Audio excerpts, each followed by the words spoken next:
سلطان عماد الدین کون تھا؟ سلطان نور الدین کی حالت زندگی۔ ابن الاسیر کے تاریخی الفاظ۔ میں ہوں معاذ خان، آپ دیکھ رہے ہیں نالج از لائٹ۔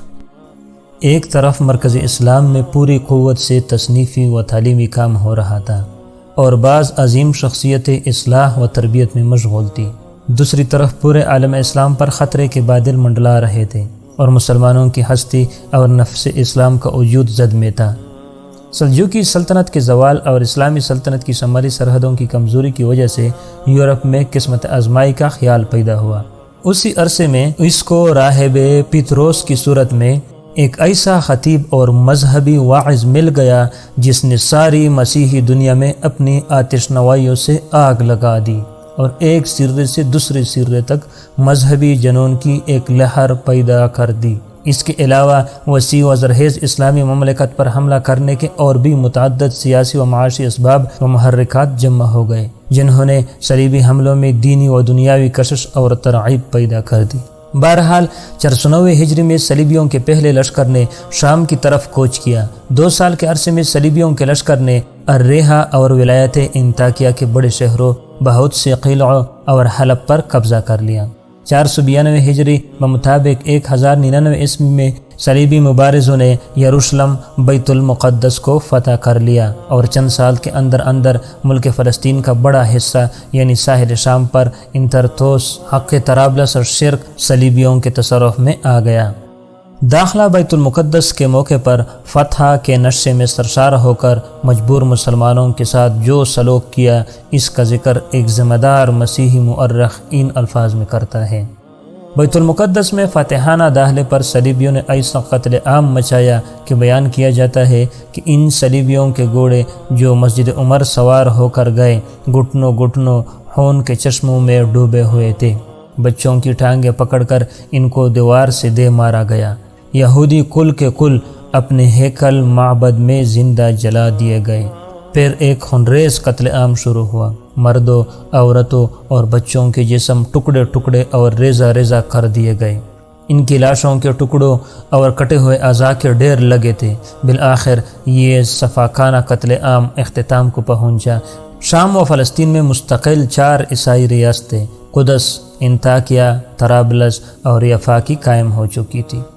اسلام کی تاریخ میں یہ بہت ہی نازک وقت اور خطرے کی گھڑی تھی۔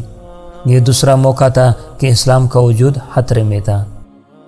6 صدی ہجری کا ابتدائی زمانہ عالم اسلام میں بڑے انتشار و بدنظمی کا تھا۔ ملک شاہ سلجوقی کی جانشین باہم دست و اقربا تھے۔ خلفائے بنی عباس مدت پہلے ترکوں کو اپنی طاقت منتقل کر چکے تھے۔ عالم اسلام میں کوئی طاقتور سلطان اور کوئی ایسا قائد نہ تھا جو تنظیمی صلاحیت رکھتا ہو اور جو عالم اسلام کی بچی کچی طاقت کو ایک جھنڈے کے نیچے جمع کر کے شمال و مغرب سے بڑھتے ہوئے خطرے کا مقابلہ کر سکے۔ اسٹینلے لینپول نے صحیح لکھا ہے کہ یہ زمانہ التباس و تذبذب کا تھا کہ اتنی وسیع اور عظیم الشوکت سلجوقی سلطنت کو موت کے کرب میں ہاتھ پاؤں مارتے دیکھ کر ہر شخص پر تحیر کا عالم طاری تھا۔ یہ بیچ کا زمانہ اس وقت تک بد نظمی کا تھا جب تک کہ نئی طاقتیں پوری طور پر یکجہت ہو کر ایک ہی سمت میں رجوع نہ ہو جائیں۔ لیکن عین اس کشمکش اور بڑھتی ہوئی مایوسی کے عالم میں عالم اسلام کے افق پر ایک نیا ستارہ طلوع ہوا۔ عالم اسلام کو حسب معمول عین ضرورت کے مطابق ایک نیا قائد اور ایک تازہ دم شاہسوار مل گیا، اور اب یہ سردار عماد الدین زنگی کی ذات میں ہوا۔ عماد الدین سلجوقیوں کا پروردہ نعمت تھا۔ وہ سلطان محمود سلجوقی کے شہزادوں کا اتابیک اور سلطان کی طرف سے موصل کا حاکم تھا۔ زنگی نے عراق و شام پر اپنی طاقت مستحکم و منظم کر کے الریحہ پر حملہ کیا، جو عیسائیوں کی ریاست میں سب سے زیادہ مضبوط و مستحکم مقام تھا، اور اس کو بڑی فوجی اہمیت حاصل تھی۔ 6 جمادی الاخر 539 ہجری بمطابق 23 دسمبر 1144 عیسوی کو اس نے الریحہ پر قبضہ کر لیا۔ عرب مورخین کے الفاظ میں یہ فتح الفتوح تھی۔ یہ شہر لاطینی سلطنت کا بڑا سہارا تھا۔ اس طرح وادی فرات دشمن کے خطرے سے محفوظ ہو گئی۔ 541 ہجری بمطابق 1146 ہجری میں وہ ایک غلام کے ہاتھوں سے وفات ہوا۔ وفات سے پہلے اس نے صلیبیوں کے خلاف جدوجہد کی شاندار ابتدا کر دی تھی۔ جس کو اس نے نامور فرزند نور الدین زنگی نے بہت آگے تک پہنچا دیا۔ نور الدین محمود اب سلطان شام تھا اور تمام مسلمانوں کی طرف سے بیت المقدس کی بازیافت کے لیے اپنے آپ کو مامور من اللہ سمجھتا تھا اور اس خدمت عظیم کو اپنی سب سے بڑی عبادت اور تقرب اللہ کا ذریعہ جانتا تھا۔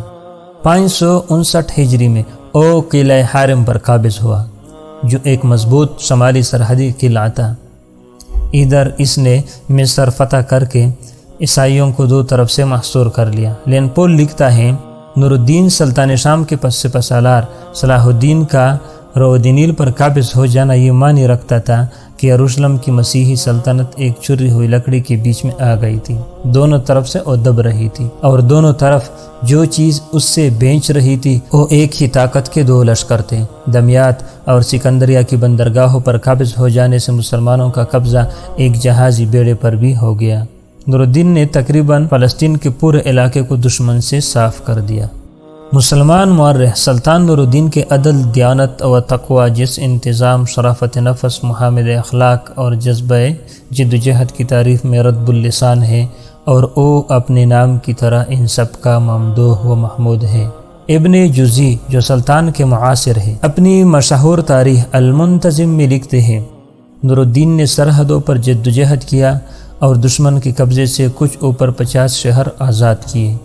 ان کی زندگی اکثر سلاطین و حکام سے بہتر تھی، راستے محفوظ تھے، ان کی تعریف کی باتیں بہت ہیں۔ انتقال سے پہلے ناجائز محاصل اور ٹیکس معاف کر دیے، طبیعت میں سادگی اور تواضع تھی اور علماء اور اہل دین سے محبت کرتے تھے۔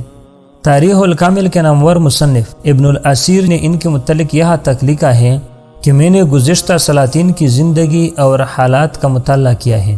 خلفائے راشدین اور عمر بن عبدالعزیز کے بعد نور الدین سے بہتر سیرت اور ان سے زیادہ عادل سلطان میری نظر سے نہیں گزرا۔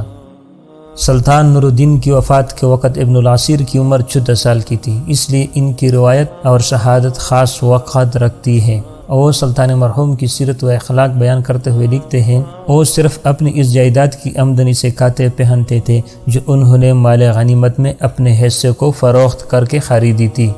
ان کی اہلیہ نے ایک مرتبہ تنگی کی شکایت کی تو ان کو انہوں نے اپنی 3 دکانیں خرچ کے لیے دی جو حمص میں ان کی ملکیت تھی اور جن کی سالانہ آمدنی 20 دینار کے قریب تھی۔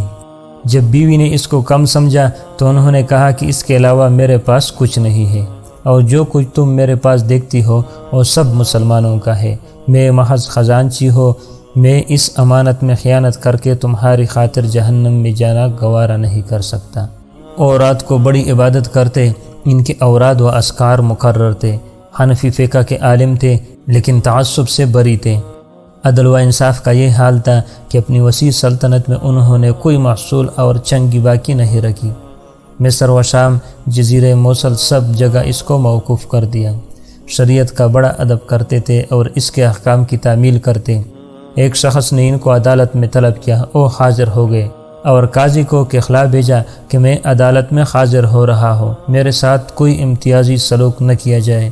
مقدمہ میں ان کو کامیابی ہوئی تو انہوں نے اپنا حق معاف کر دیا اور کہا میرا پہلے سے یہی ارادہ تھا لیکن مجھے اندیشہ تھا کہ شاید عدالت میں حاضر نہ ہونے کا سبب میرا تکبر ہو، اس لیے میں حاضر ہو گیا۔ شجاعت ان پر ختم تھی، وہ جنگ میں 2 کمانیں اور 2 ترکش ساتھ رکھتے تھے۔ ایک صاحب نے ان سے کہا کہ آپ کو اللہ کا واسطہ آپ اپنی زندگی کو خطرے میں ڈال کر اسلام کو مصیبت میں مبتلا نہ کریں۔ انہوں نے جواب دیا کہ محمود کی یہ چیز ہے کہ اس کے متعلق یہ بات کہی جائے، مجھ سے پہلے ملک اور اسلام کی کس نے حفاظت کی؟ وہ معبود برحق ہے، لا الہ الا ہوا۔ علماء و اہل دین کی تعظیم کرتے، ان کے لیے کھڑے ہو جاتے، اپنے پاس بٹھاتے، بے تکلفی سے باتیں کرتے، کسی بات سے انکار نہ کرتے۔ تواضع اور حقساری کے باوجود بڑے رعب و اداب کے آدمی تھے، لوگوں پر اس کا اثر پڑتا تھا۔ حقیقت یہ ہے کہ ان کے مناقب و محامد کی ہم